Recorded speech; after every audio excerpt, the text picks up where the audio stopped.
Well, hello there, everybody. Good evening and welcome to Soccer's Overtime, your weekly look inside the San Diego Sockers and the Major Arena Soccer League. Coming to you live on Twitch alongside Tony Sanchez, Craig Elston here with you for Season 6 of Soccer's Overtime, Episode 13. What are we calling this one? Seeing red. Both literally and somewhat figuratively, Mr. Sanchez. How are you? I am doing very well. Some very interesting MASL action, particularly San Diego Soccer action to discuss. I've been waiting for Tuesday at 5 p.m. Thank you for everybody who's joined us here. I think one of the number one things I saw in the chat Sunday night was, could we just get to Soccer's Overtime right now? Could we do like an emergency post-game podcast from the Sockers and the Stars, to which I originally was kind of like, oh, well, maybe, maybe, okay. But took a lot out of everyone nonetheless. We are psyched to be here, glad to have you here, and we are ready to get to it. On the show tonight, one of the most controversial matches in the history of the Major Arena Soccer League, which is 10 years old now, and it's got a fallout that will carry a long tail with it. We are going to talk about it all, from blown calls to red cards to suspensions and all the rest. Oh, and the Sockers beat St. Louis too. We'll play those highlights. We'll play those highlights as well. The East is shaken up because there's a comet falling out of the sky. Suspensions may change the balance of the Western race as well. We'll go through it all in MASL news, and we'll wrap up with some good news. You're definitely going to want to stay tuned for this. The exclusive reveal of this season's third kit coming up on Soccer's Overtime. They will wear it on February 15th, but they will see it.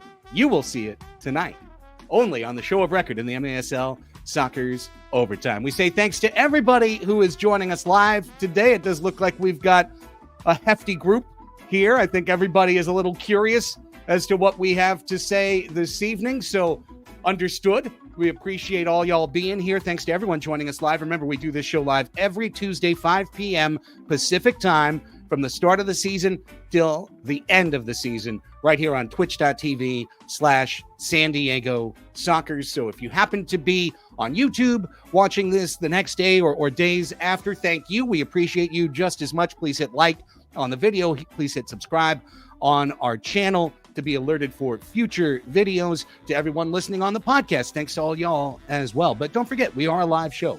So make an appointment for the next one, Tuesday at 5 p.m. Tony had to miss today's Annie and Elston. I absolutely hate missing work under any circumstance, but the gunk has been going around, man. It has been going around San Diego, and Monday doing the show, I started to feel chills and whatnot and just not feeling good. So crashed. Big ups to Annie Heilbrunn, Braden Soprenet, Adam Klug filling in today on 97.3. Unless I have some really wild turn for the worse in the next 6 hours, going to be back on the air tomorrow morning. But I was not going to miss this show. I slept almost the entire day. Almost the entire day I slept just to make sure that I would be healthy and have my color reestablished and be ready for tonight, because I feel like there's an obligation on us this evening to really dig in. No, yeah, and that's exactly my thoughts as the game was happening over in Tacoma. But I mean, you don't know, Craig. Maybe people are really excited to find out what the Soccer's third kit looks like, and that's why we have this bump in viewership. Maybe, it's maybe. I gotta say it's fantastic, but no, it's, oh man, there's just so much to get to. It's in my years of playing indoor soccer, fútbol rápido, that was an experience, I'd say, to the least. There will be no guest on tonight's show. I want to explain that. There is intentionality behind that decision. I chose not to put a guest on tonight's show. First things first, the club is traveling tomorrow to Dallas-Fort Worth, and it's a difficult situation. Secondly, I'm not here to get any of our players fined or potentially suspended for things they say, because there is very clearly a very itchy trigger finger inside the MASL front office to suspend Sockers and for suspensions to be longer than you would expect them to be. We are professionals, Tony. We know how to play the line. Well, at least I do. Here's Tony. Just Tony will be right back. I did that too, by the way, during the intro. I just accidentally X'd myself out. There he is. He's back. Did you X yourself out? That's exactly what I did. This magic mouse is also touch, so sometimes you scroll and sometimes it takes you back. But no, those are already got to you, man. Those are already got to you. I did like the comment that everybody in the chat has also now been suspended. Correct. Sorry Correct. about this. Y'all can just, you're sitting on a yellow. Okay. Y'all are sitting on a yellow. We're waiting on the red. Okay. So that's why there is no guest today, because I wasn't going to open anyone up to potential retaliation, quite honestly. And I hate that we're at that point right now, but that's the point we're at. Absolutely. So there you go. Dr. Perfect in the chat says, what did a Sockers call the match the grimmest night in the history of our sport? No. A Tacoma announcer did. His name's Andrew Harvey. He punctuated an overtime game-winning goal call by yelling at the officials. To our knowledge, although I don't think they would tell us if it was true, he has not been suspended or fined. We might actually get into that a little bit later. But you know what? Just like anything difficult, let's ease in. Let's start with something that's going to put everyone in a pretty good mood, at least in the Sockers audience. There were two matches over this weekend. It was the Sockers' third interstate back-to-back in 10 matches this year. A semi-ludicrous situation and setup for the San Diego Sockers. Their first two saw them play on the road and head home. This one started them at home against the St. Louis Ambush. And this game was, I would say, just exactly what you expected. Right, Tony? Sockers get out to that good early lead. We see Charlie Gonzalez score for 1-0. And we had heard from the players, even from Gabby Costa on the show last week, that there was some real intention for the Sockers to get out to a big lead in this match so that they could pretty much pull the parachute down the stretch. And that's exactly what we saw, Craig. I think this was a business transaction type game where everybody was in a great mood before the match. We talked with some of the players and everybody was smiles and knew that there was a job at hand. And you can clearly see that. And the Sockers took care of business, even in times where, Nacimiento, the goalkeeper for St. Louis, was doing a fantastic job, not only blocking the shots, but on the ball as well. But ultimately, this is the Sockers that we've been asking for, making sure that they're clinical and doing what the Sockers tend to do at home. Beautiful goal for 3-0. The captain on the board. It's been a while, just been a minute since we had seen Craig Childs on the scoreboard for a goal. Really well done on that play. Lovely. The scoop to the header, as we'll see again. The scoop by Charlie, incredible. Headed down by Brandon, and then Craig takes the very quickest of touches to settle the ball before shooting. That's why he'll have 500 goals before his career is over. Tavoy for 4-0. First quarter route is on. And really, again, everything going according to Hoyle here for the San Diego Sockers. Yeah, and the pace of the Sockers that we're playing with is what we've come to understand of the philosophy of the Sockers. Right now, you have Tavoy playing really great, where you can get on the ball, and he's a magnet. He has Velcro on his shoe. For the most part, it's either he lays it off for an assist, or he tries to take the shot by himself when he's also getting fouled for the most part. Good to see Tavoy getting on the board again. One goal here for John Eske as the ball rattles in between Tavoy's legs and squirts out the other end to him to put him in 1v1 against Pardo. Essentially an unlucky play right there for Morgan, who thought he had the ball blocked and recovered. And okay, St. Louis has a goal, but here come the Sockers with 3 goals in 54 seconds to put the match away. Pee Wee, who always seems to get one of these every year, just an absolute lace into the upper right corner, running down the left wing. He doesn't score often. When he does, it's usually a very pretty goal. It was the start of things to come. This, another just standard goal, really poor defending by St. Louis. They're not a good team. Nonetheless, 6-1 there. Christian to Costa. And then the cookie goal. This was a pretty goal right here. Everyone running in unison. Cut to the left. Salazar puts it in. Left footer shoots right footed for 7-1. Everyone gets a Cravery cookie coupon on the way out. 7-1 for San Diego. And literally, Tony, not literally, figuratively, at this point, the match was over. You muted yourself.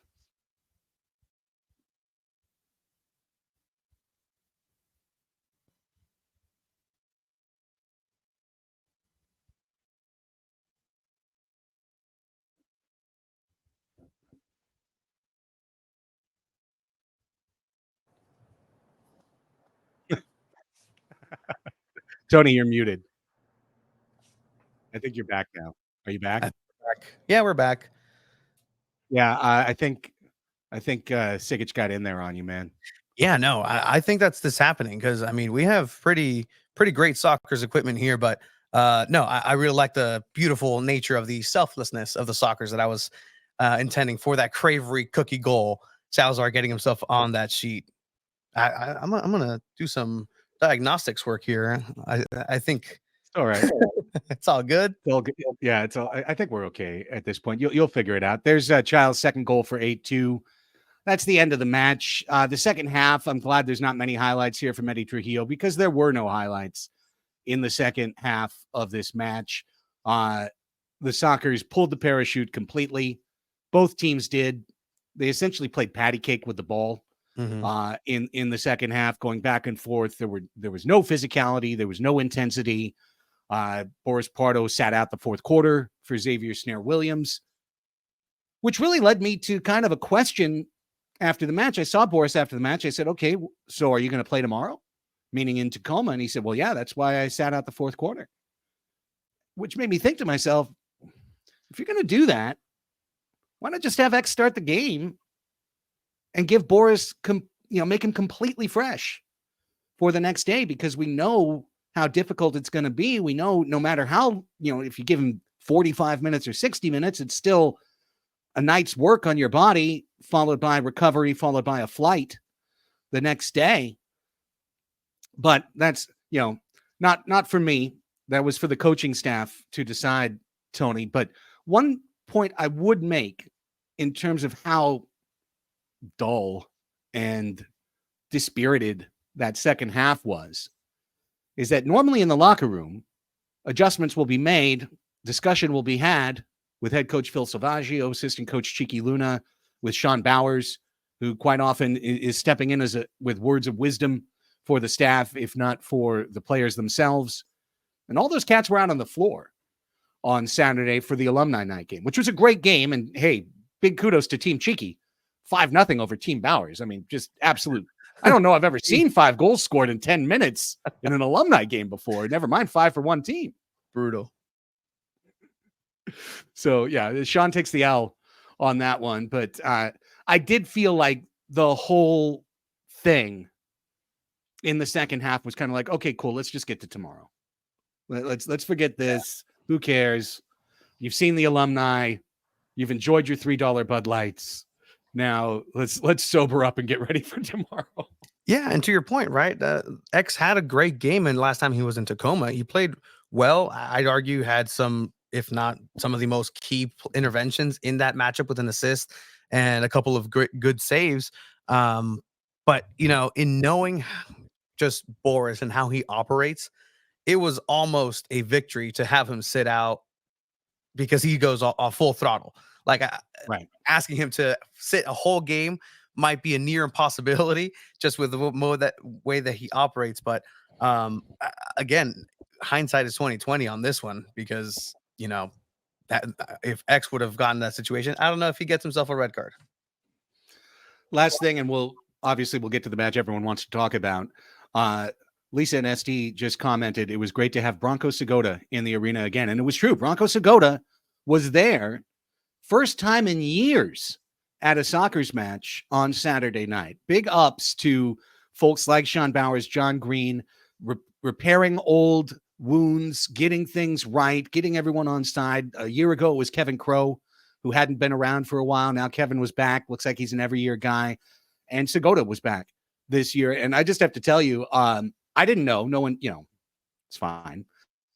But I had no idea that Bronco Segota was there. And then, we do the match broadcast, go downstairs, get an interview, write up the match review for the website and whatnot, and for release to the press, pack everything up, drop my stuff off in the car, go down to the Stella Lounge just to kind of see what's going on, grab one beer.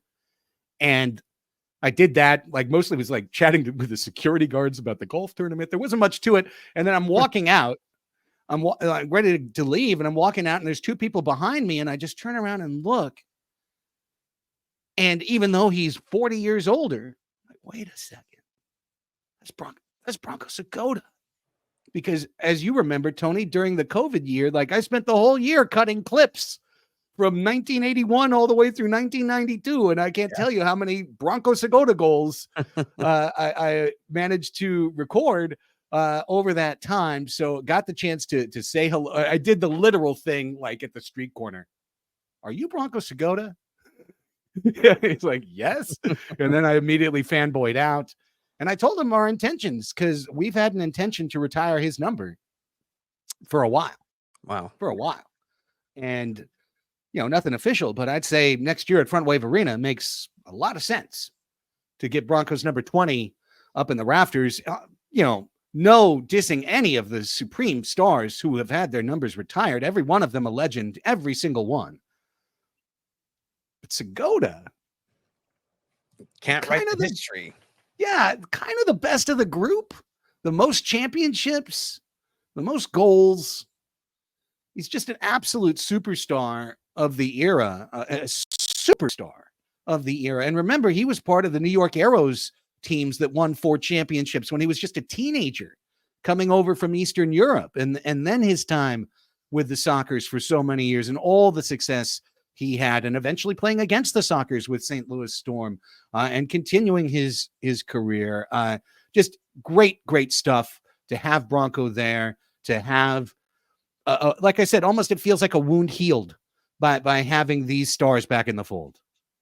No, absolutely. And I definitely recommend anybody who has the time and really wants to get to know the San Diego Sockers franchise in the same style of Ken Burns. The Ken Burns of the San Diego Sockers was Craig Elston for a great part there. So a little, and if you ever come across Craig, just ask him about, hey, what happened in this year? And boom, he'll tell you exactly what happened in each game, or something crazy with a fantastic stat to go along with it. But no, I agree. Opening new Front Wave Arena with a legend number retired.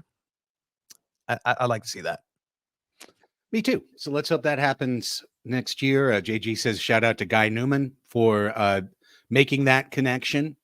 Outstanding. However it's done. And that is an absolute key. So great stuff there. Pardon me. I'm still recovering. All right, now let's get to it. Let's get to the highlights from Sunday evening. 5 p.m. start, 22 hours after kickoff against St. Louis. The Sockers are in Tacoma to take on the Stars. Beautiful wall of score here, side wall of score from Charlie Gonzalez to Felipe Gonzalez. Just want to note, this play, the Tacoma officials box ruled as no assist. And we immediately jumped on it. And an official for Tacoma that we work with, Pete Richmeyer, called it down. And he was told, no assist on that play. I'm setting that up for later, okay? I'm setting that up for later. A group that is missing the simplest of decisions. Here's things getting a little hot very early in the match. Chase Hansen trying to draw a foul against Boris Pardo, trying to get a card on Boris Pardo there. Apparently the audio cut out. I wish it had cut out in the fourth quarter and overtime. That would have been maybe helpful. Tacoma starts to come back here. And as you know very well, Tony, I thought this was going to be a loss for the San Diego Sockers. There's one that's deflected off of Juan Gonzalez and in for 2-1. This is the 5th time in 10 matches that the Sockers had to play Tacoma and that Tacoma had to play the Sockers. When you have scheduling this poor, when you have scheduling this unbalanced, it is inevitable that two teams are going to get into it because they should not be facing each other this often, this soon in the season. Never mind all the travel, never mind all of the other nonsense, but 5 times in 10 games to have the same two teams match up, you're setting yourself up for issues. Yeah, no, and it's really putting two rabid animals together that have really just history already. These two teams have played hard at every single stop that they've made, either here or San Diego. These games have been incredibly even. The Stars, to their credit, have come and played. And we really thought, like you said, that this was going to be the one because they've seen the Sockers 4 times before. It's been very, very narrow, the victories that San Diego's been able to get. But overall, it's not a recipe for success to have such high caliber players in such a pressure situation because it's been building up. It really has been building up, and you start to lose control of this matchup, and you can clearly tell by the first quarter something's off in terms of trying to uphold the laws of the game. You see the goal there for 3-4. Good pass, Childs to Costa. Costa sends the through ball into Escoto, who scores. Again, I'm setting something up for later. I just want to note that, again, the officials box said, and even upon review, no assist on this play. On a through ball that went through to Brandon Escoto, no assist. Okay, I'm setting something up for later. Here come the Stars. 6-3 now, midway through the third quarter. Yeah, and I'm sitting at the kitchen table back here in La Mesa just going, yep. This is what we expected. This is a good Tacoma team. What a sideball pass. Shorthanded goal. Nobody knew the importance of this goal at the time. A shorthanded goal, instead of going 7-3 down, the Sockers score for 6-4. Put things right back in it. Beautiful sidewall pass. Cristiano, who is not even trying to shoot anymore, comes up with a very creative ball right there. Sockers still fighting all the way through this one. Things will obviously get a lot tougher in the fourth quarter. But you also see, Tony, here, the heightened emotions, reaction to officials, a lot of Sockers doing this, like when a call is made. Our team was losing their head. Yeah, you can definitely see the temperature just rise up through the screen, and in these matches, right? Everybody's going 100%. There's nothing other than full throttle in these matchups. These are professionals. They're doing their job, but it's a heightened state where any little call that is starting to really add up exponentially that goes against you, you start noticing and you start seeing the other team really take advantage of those things. And to their credit, if that's something that's there, then you have to take it. And then this play right here. Easily the worst call of the night. Easily the worst call. Watch Ramos deliberately stop. That's obstruction. That's a blue card on Ramos. That is a blue card on Ramos. And Shane Butler shows the blue card to, instead, Pee-wee. That gets Boris incensed. Boris loses his head, starts yelling, Butler and Sigic, and he gets a yellow, red. He gets the immediate yellow, red, and Pardo is sent off, not to be seen until, as it turns out now, the club returns home in mid-February. 5-on-3. Again, you want to talk about hidden moments? Yeah. 5-on-3 power play. 20 seconds into being forced into action, Xavier takes one off the face. Well, they get one goal on a deflection for 7-5. But Tacoma had so many chances to put this match away. So many chances to make this the route it could have been. Here is still shorthanded. Xavier comes up with a big save. Excellent. Big save. Yeah, absolutely. It's still going. And now this is another extraordinarily controversial call, Tony, because what happened at the end is deeply unfortunate. You've got Jamel Cox falling after Charlie Gonzalez tackles the football. Watch this. Watch Gonzalez get the ball first. Gets the ball first. Now, his leg is out there. Cox trips over him. But Pino is coming over, and the trip brings him into Pino for what looks like from the outside. Oh, and of course, you've got now the Stars announcers just losing their minds about how the Sockers are a dirty team. Can you pause this for just a second? Yes. This is where I started to really get upset.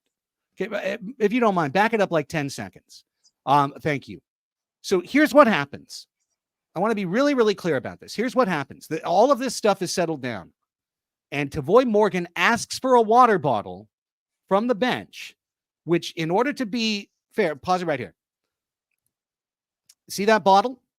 That bottle was skidded out across the turf from athletic trainer Paul Savage to Tavoy. Tavoy asked for a water bottle. You don't want to throw a water bottle overhand onto the field, right? So he skids it down, like a little bowling plate, skids it over to Tavoy. But Tavoy doesn't pick it up. Alex Caceres picks up the bottle. And then Tavoy asks for it. Right there, see? Give me the bottle, please.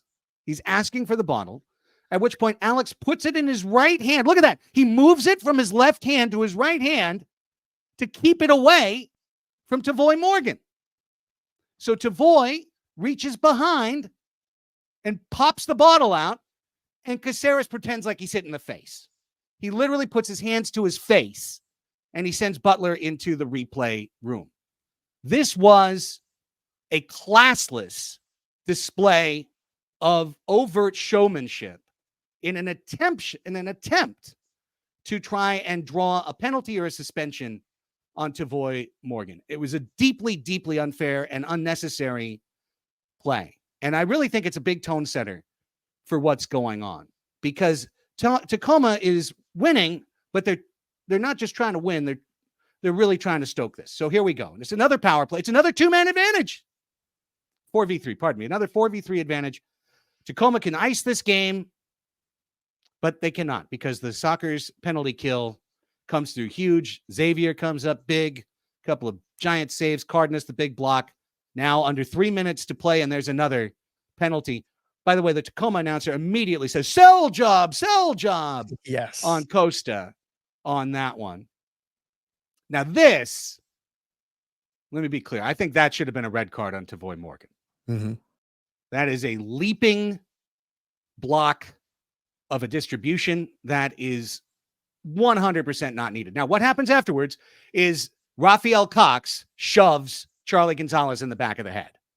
And then Charlie retaliates. And I think this is properly officiated by both sides to give each player a red, because clearly that was an unnecessary play. Now, 2 minutes left. No one on the floor with all of these cards. And in a 3v3, the Sockers score for 7-6. Now, this is 100% a penalty and a shootout. Yeah. Now, there's a player behind, so you could make an argument that it wasn't a shootout, that it should have been a blue card instead of a shootout, because there is a soccer behind. But here it is. The controversy, did Costa leave early?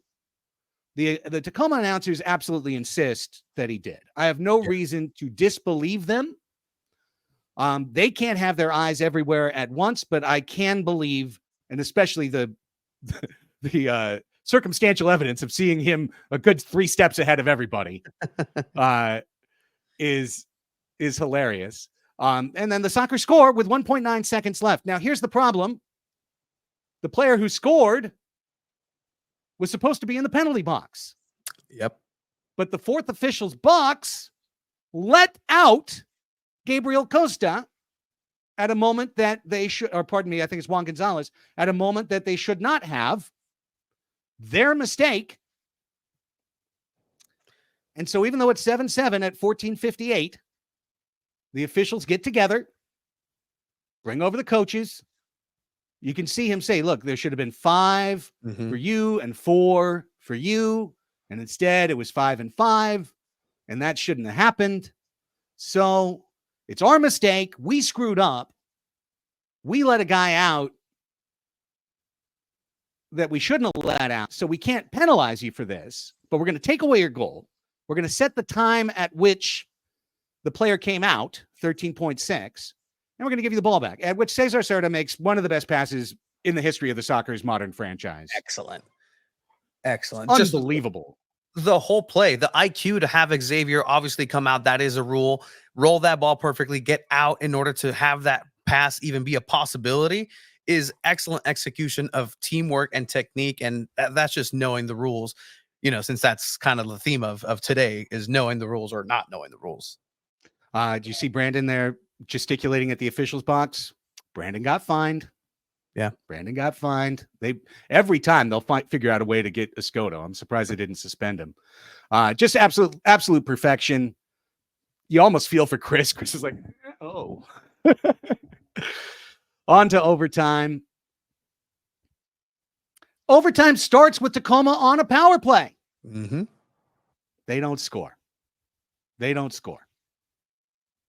Comes down the other way. Big bunk. Game over. 8-7. Sockers win. When it was 7-5, I remember saying in the chat, I know Susan's in the chat here. I remember saying at the time, wouldn't it be funny? Like, it would just be funny if the Sockers scored twice, because the way the match was going, like, there was just absolutely no chance. And then, like, well, maybe. And then they didn't just score twice. They scored 3 times. One of them was taken off the board. Yeah. And yes, there you go. I was just trying my hardest because I was watching this game with my girlfriend Desiree, and she's not as knowing of the rules as say somebody like us. But I was even having a hard time explaining what was going on this entire game. That in this highlight package, half of the video starts at 5 minutes in the fourth quarter. That long video, right? 5 game minutes, less than 5 game minutes, and it was just a comedy of errors that were just happening over and over again. It was cause and effect, but the effect seems to be the only one that was being really penalized when, obviously in order to have, I'm even smacking my microphone right now, a la Charlie Gonzalez. Sorry. Yeah. 5. That's it. I should probably keep my mouth shut or else it's a double. You'll have to sit for the next 5 minutes of this podcast until the next dead ball. Yeah. And that's something that was unseen at a professional level. And that's something that I would expect better from everybody involved. The last thing that I did hear the announcers really get on the nose in the fourth quarter was that we've reached the point where everything's going to be called. Every small foul is going to be called, and it's going to be penalized to the full extent of the laws of the game. And that's kind of what ended up happening. But when you do that and you've never had a real handle on the game itself, you're going to lose all control and chaos will ensue. And it's exactly what happened. And I was besides myself in this match, just seeing what was happening. I was thinking that they were going to replay that shootout because they found a hidden angle in the cameras where they did see Gabriel Costa be a little bit ahead and get that advantage. But everything and anything that was a possibility happened and some. I talk about a sobering kind of place of where this league is at in some terms, and I don't like saying that as much as I love the sport. Like, that's not good for business in any case, for the fans, for the players, for anybody involved. It's a victory. The points are there, but there's so many more repercussions that came out of this. There's a heavy cost to this match. Paul Savage just texted me during the show to say it was not him who tossed the water bottle, skidded it out to Tavoy. He's not going to say who, but the point remains, regardless of who skidded the water bottle out, it was an attempt to hydrate a player, not to throw objects on the field. Yeah. So, and what Caceres did was attempt to incite something with his actions. Just give the guy the bottle. There's no reason not to give the guy the bottle. He asks for it. You can clearly see him ask for it, at which point Caceres goes from left hand to right hand and tries to walk it away and shield it. It was a nonsensical action by a veteran player for the Stars. This is a Soccer's show. Obviously, we work for the team as broadcasters. I work in the front office, less robust capacity than I have in past years, thanks to my new radio gig, but nonetheless. So, I always put that out there because I'm sure there's a lot of Tacoma folks watching. I know the league is watching, etc. So the first thing I want to do is talk about our side. Before we get into the calls, what was right, what was wrong, suspensions, the San Diego Sockers don't need to behave the way that they behaved in much of the fourth quarter. And I got so many nasty flashbacks to last year's Texas match, Mesquite match. And that was really, really wrong. All the things that happened. And that's the last time we had to go into the Zapruder film of the game tape to, to show the off-field official pulling Tavoy Morgan away and grabbing him around the waist from behind and pulling and moving him. And then Tavoy retaliating to that. One thing that is crystal clear about this club. And if you remember, Tony, when we had Kreger on a couple weeks after those suspensions on the show, he said it, like, we're a team that we're not going to start it, but if you start it with us, we're going to finish it. Yeah. And we're going to stick up for each other, and we're not going to take it if you give it to us. And teams know that about San Diego, but I find it funny that it's when the team's trailing that all this stuff comes out. And obviously, this is a club that's not used to losing, that's not used to trailing. And when they do trail, and, each of these incidents on the road, crowd against you, other team against you, you feel like the officials are against you, you feel like the world's against you. Nonetheless, there are lines to be drawn. And I disagree so strongly with the league's decision that they handed down today to suspend Boris Pardo for 3 matches for words. Having said that, Boris Pardo was a leader on this team. He's a 39-year-old man, and he should not be getting himself run from a match for his mouth. He should not. A lot of the behavior that happened in this match, some of it was definitely regrettable. And I don't think Sockers fans should jump to immediately try and exonerate every player of the San Diego Sockers for their behavior on Sunday evening. However, so I wanted to make that absolutely clear, because I feel like, the remainder of this segment, there's going to be some criticism going the direction of the folks that were in charge of keeping this match in control. But before I'd say anything about that, you got to focus on yourself. You got to say, what can we do better in these circumstances to not have this kind of stuff happen again?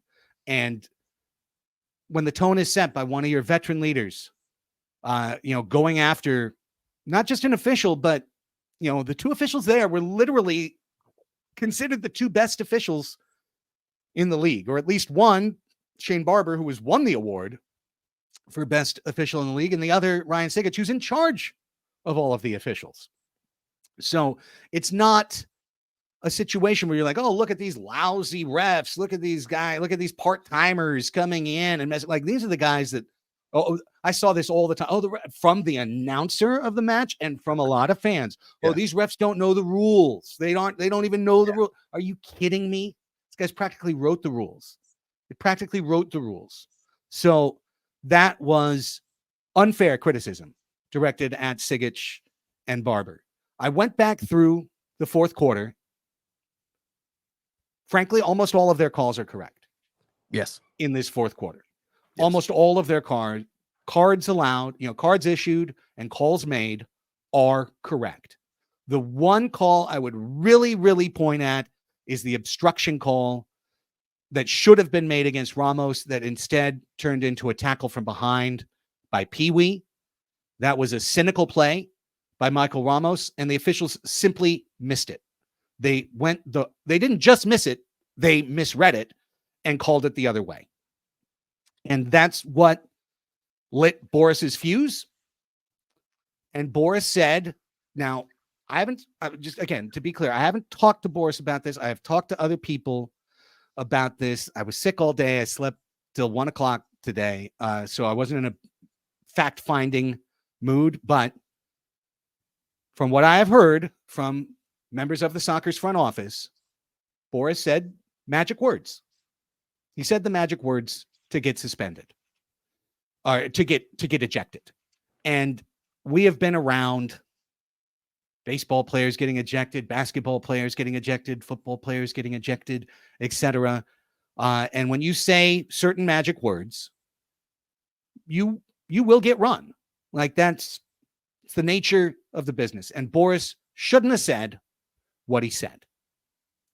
And that's why he should absolutely be suspended for the next match as the common penalty for a red card. You get a red card, you're suspended the next match. Charlie Gonzalez got a red card. When he and Rafael Cox got into it, both those guys are suspended for the next match. The league went back today and turned it into a 3-match penalty, which keeps Boris out for the entire road trip, keeps him out for at Texas, at Dallas, and at Chihuahua, the most important match remaining on San Diego's schedule. And I have to feel there's some intentionality to that from the league, to look at the situation, to look at where the Sockers are, and to say, all right, you're out for the rest of the road trip. We're going to pick 3 games. Interesting 3, not 2. So 3 games. To me, 3 games is saying something above and beyond. And as Jonathan points, 1 game for the red card, 2 games for conduct detrimental to the league. Well, yeah, yelling at an official is conduct detrimental to the league. And it comes with a penalty of one match. You shouldn't get penalized 3 matches for words unless those words are above and beyond, unless those words are something along the, something racist, something homophobic, something really bad. Like, from what I understand, it was a much more routine words you can't say on the radio, words you shouldn't say on a podcast, etc. So, right. Boris was suspended a couple of years ago, 3 matches on the Willie Spur play. And I just don't think anything that doesn't involve physicality, anything that doesn't involve violent conduct, to say it's really impugning the reputation of Boris Pardo. It's leaving everyone with, well, what did this guy really say? What did he do? It's not my place. I don't get to, go to the MASL front office. I did ask today, was this a disciplinary review committee situation? I was told no. It was the triumvirate up top, in terms of Tozer, Shep, JP, that made this call. And it again, Pardo's behavior, disappointing. I would say it to his face. He's probably hearing it now. I'm sure he doesn't like criticism, but I think a player at that level of his career understands that what he did is not appropriate, because the most direct penalty was he was taken out of a 1-goal match in the 4th quarter. Yeah. That's you said bad things, you got run, and you had to throw in your backup keeper ice cold into a power play. So a 2-man advantage for that matter. So I do not feel that the punishment fits the crime at this point for Boris Pardo. Everyone else getting their standard red card, 1-match suspension for those who saw red. Okay. All right. I don't know what you think, Tony, but I don't get it. I mean, what's now, this is the precedent, correct? So what is now going to be the protocol whenever this does happen again in a different situation with a different player in a different language, in a way that, that's something to consider, right? If most of these referees speak Spanish, but at the end of the day, that's just something so subjective at that moment where, you know what, Boris, and I know he knows this too, this you open yourself to hurt your team in that situation. And you know what? You got caught for it. If you steal a penny from your mom, you're still stealing at the end of the day, and you're going to get those repercussions as much as any other situation like that. But overall, I have to agree with the lack of physicality for such a huge implicative suspension. And I don't think that it serves any purpose other than to really just shove their face into it as far as how much they didn't agree. And again, I'll just put agree with the way that this match ended. Because at the end of the day, guess what? The soccer still ended up winning, despite all of these self-inflicted wounds at times. And that's something that definitely is the case. Chadley shouldn't have done that after being hit. You respond in a different way. The game had lost its way a while back, but that's besides the question. Those are actions that you don't necessarily take. And to take it back to your original point, Craig, of, well, this team ended up winning, and it almost seems like they could have done that at any point, regardless of how they were playing, regardless of how the refs were calling the match. It seemed like the Sockers at the end of that match just decided to win. And I really don't like the fact that it has to get to that point in order to see the best of the Sockers. We don't need to see the worst of the Sockers to see them at their best. And that's exactly what happened. And sure, it's positive points on that standing, but overall, we're going to see what the results and the consequences are of these team actions. And overall, I do think that, we teach this to the kids. I work with kids, man. We teach them the rules of the game.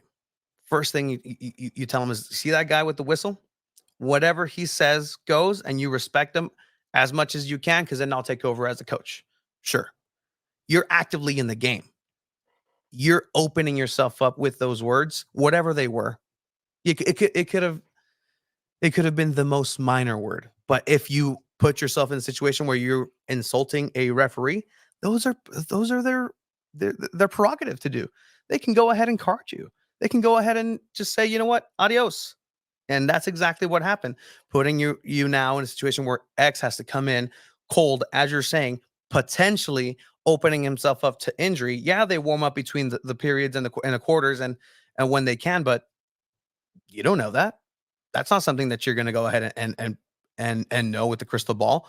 Guess what? X made a save with his face and looked pretty dazed. And if everything was up to par, which I don't doubt for 1 second, and he was able to continue, great.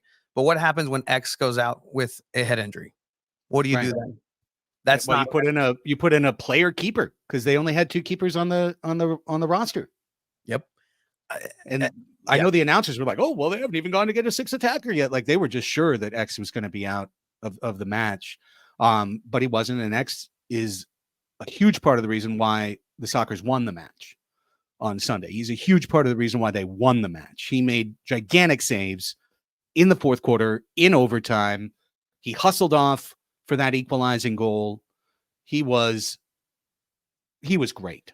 Xavier was great. Absolutely. On Sunday, in very difficult circumstances.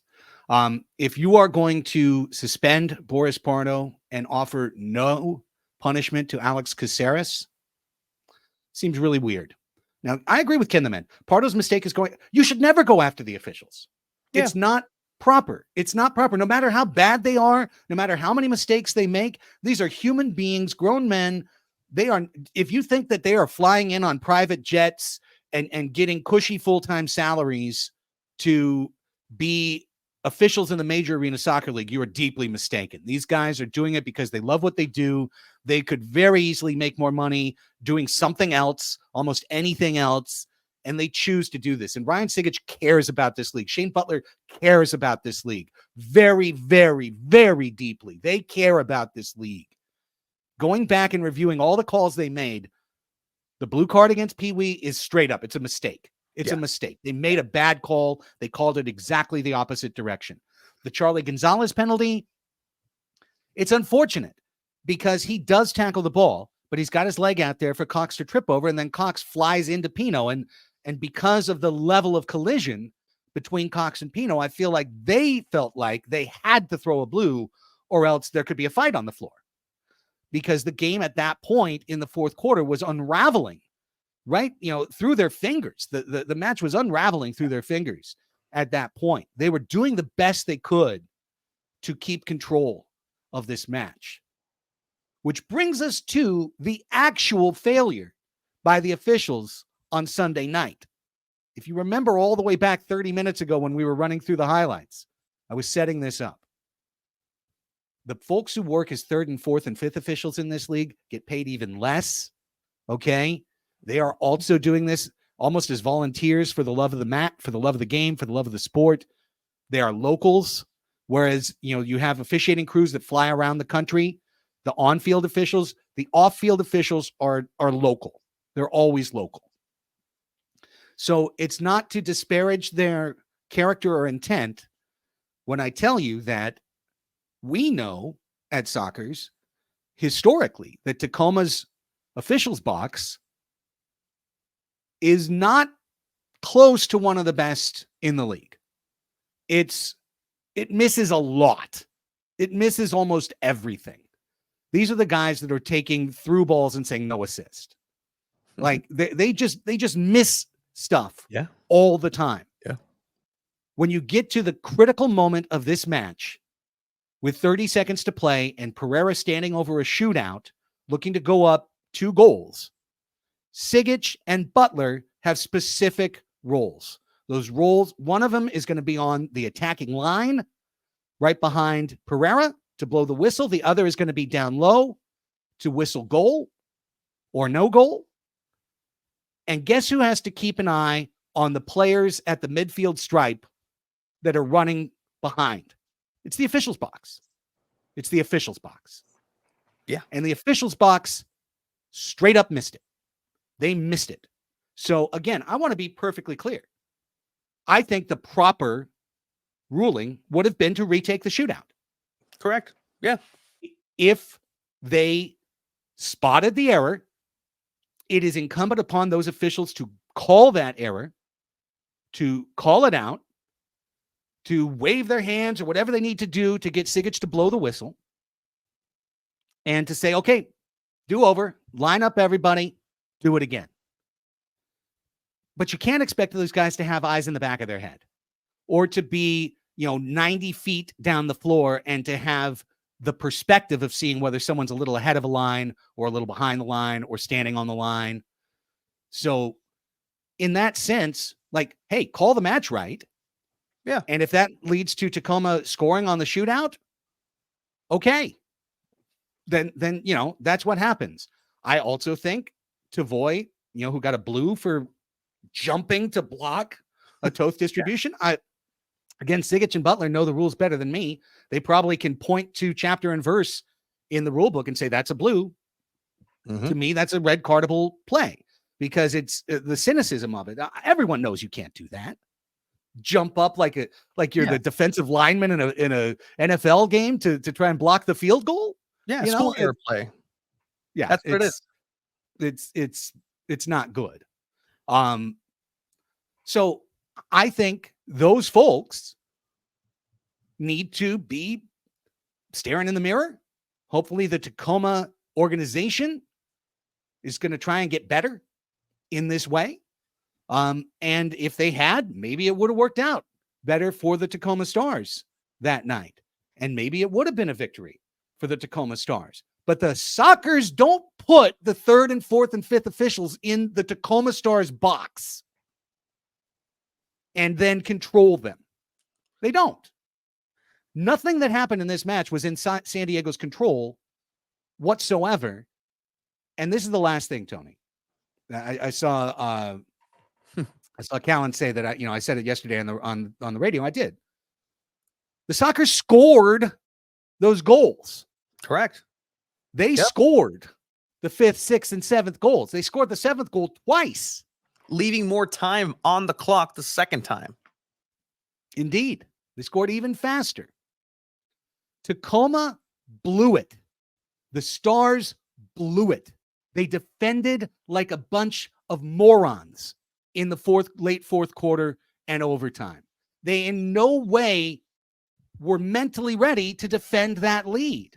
They defended so bad. I mean, go back and look at those highlights again later. How spread the floor is, how many guys are wide open, how many dudes in blue are just shell-shocked by what's going on. The Sockers had to win that game.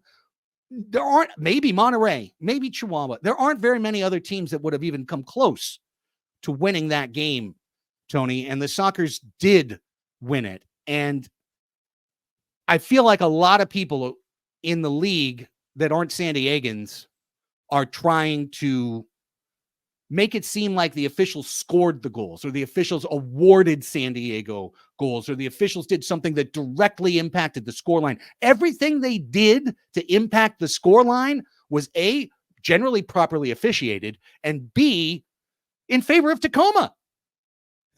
Who was the team that had a two-man advantage and a power play to start the fourth quarter and a power play in the third quarter that they gave up a shorthanded goal? Tacoma blew it. They blew it. This was their day, their night, and they blew it. And if you are a Stars fan and you want to just cry and cry and cry about the officials, look in the mirror. Look in the mirror at the defense your club played in the final 3 minutes and in overtime to let this game go. They started playing a different game. The mentality at that point to get that tie twice was, let's go ahead and run this clock out. We're going to stop playing soccer altogether and hope that somebody jumps on somebody else, call for another foul. We're going to go ahead and get the ball, pass it around, and not have to deal with it. But they had to deal with it on 2 separate occasions. And again, this is very much seeing that once again, the referees made the right call. Back to the shootout. They went over and tried to see if there was any type of angle that would dictate Costa was ahead of the line. That was not the case. And guess what? That was the correct call. There's no evidence. I was waiting. I was completely waiting for the call to say, nope, we're reversing it. We're playing it again. I was yelling at my TV saying, with what angle? What are you going to do? How are you going to pull this off? There's no way this is going to be overturned. You can't. There's no way, because we saw earlier there is video replay and they decided not to use it. So anything is possible in this matchup. The Sockers ended up doing what they had to do. I don't think they're the villains in this. I don't think they're necessarily the heroes at all. They just existed throughout. They persevered. We're seeing the compliments to Cesar Cerda. Cesar Cerda played really well, cool, calm, collected. And that right there is exactly why he's the captain of the San Diego Sockers. He's one of those people that will bring it back to soccer. It was his pass that pinged right above Toth. Toth, what should he have done? One or two things. Either wait for it and just have the chance to lob right over him because it was so close, or turn around, wait for the rebound and catch the ball. Escoto wouldn't have a chance. There's no headers. There's no anything. That just didn't happen. There were so many bodies in that area, and nobody other than a San Diego Sockers player put that in the net. And then they still had to go into overtime. They had to defend shorthanded. To score in overtime with the great Nick Pereira.